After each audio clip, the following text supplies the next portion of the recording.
नमस्कार फ्रेंड्स। इस वीडियो में हम डिस्कस करेंगे एक सर्कुलर जो सीबीआईसी ने इशू किया है ऑन 27 अक्टूबर 2023, सर्कुलर नंबर 204। ये जो सर्कुलर है this is regarding GST on guarantees bye directors और by any other corporate.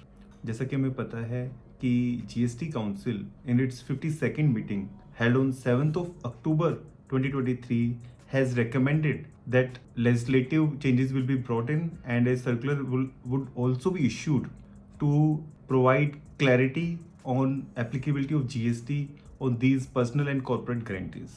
And as in line with the recommendations, the government has issued a notification number 52 on 26th October whereby the changes in the CGST rules pertaining to valuation under Rule 28 has been notified, and now on this 27th October CBIC has issued this circular whereby the complete clarity has been provided on taxation of guarantees. इसमें guarantee जो है उसको दो parts में classify किया हुआ है.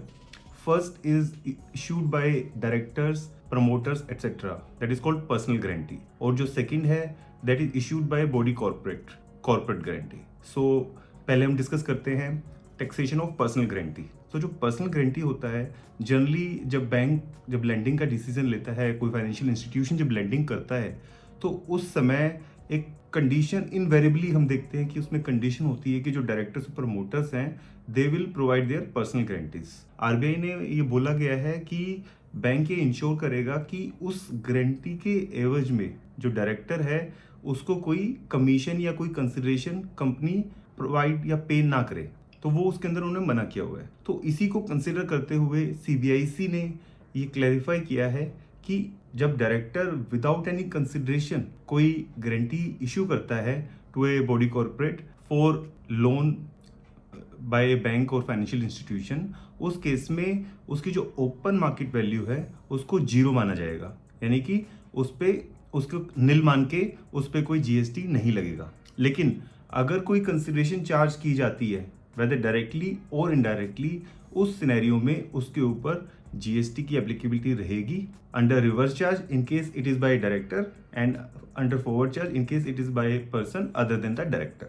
Now let's move on to the corporate guarantee. So corporate guarantee के अंदर क्या होता है कि काफी बारी जैसे होल्डिंग है वो सब्सिडरी के लिए देती है या कोई और ग्रुप कंपनी के लिए देती है, उन केसेस में भी कोई कंसिडरेशन चार्ज नहीं की जाती है. बट फिर भी जो गवर्नमेंट है उसने जो रूल 28 है उसमें एक सब रूल 2 ऐड किया है और वहाँ पे ये प्रोवाइड किया है कि उसकी जो वैल्यू है अगर कोई कंसिडरेशन चार्ज नहीं की गई है तो भी वो वैल्यू है वो 1% ऑफ द गारंटी अमाउंट मानी जाएगी. और in case a higher consideration is charge then that shall be treated as the consideration. तो 1% और the actual consideration charge whatever is higher, तो इसको मान लिया जाएगा.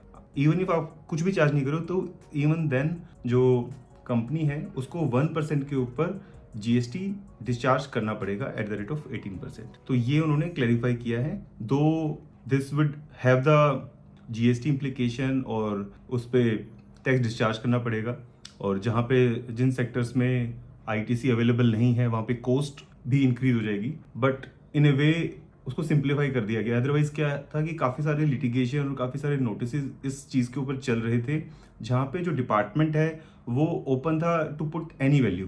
तो now at least we have a value of 1% as a benchmark जिसके ऊपर हमें टैक्सेशन देना पड़ेगा. और इसमें सीबीआईसी ने एक और इसके अंदर जो इसमें गवर्नमेंट ने अमेंडमेंट नोटिफाई की है उसमें ये कहा है कि दिस 1% इज इररिस्पेक्टिव वेदर और not the ITC is available to the recipient.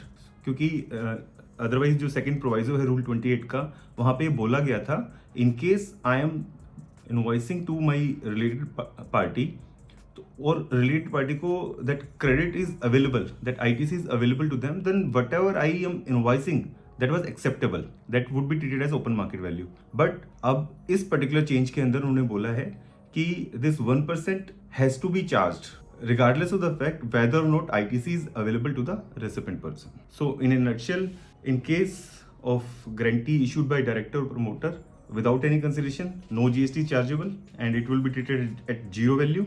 And in case of corporate, 1% is the bare minimum on which you need to discharge your GST liability. I hope you will find this video useful and stay tuned for more updates. Thank you very much.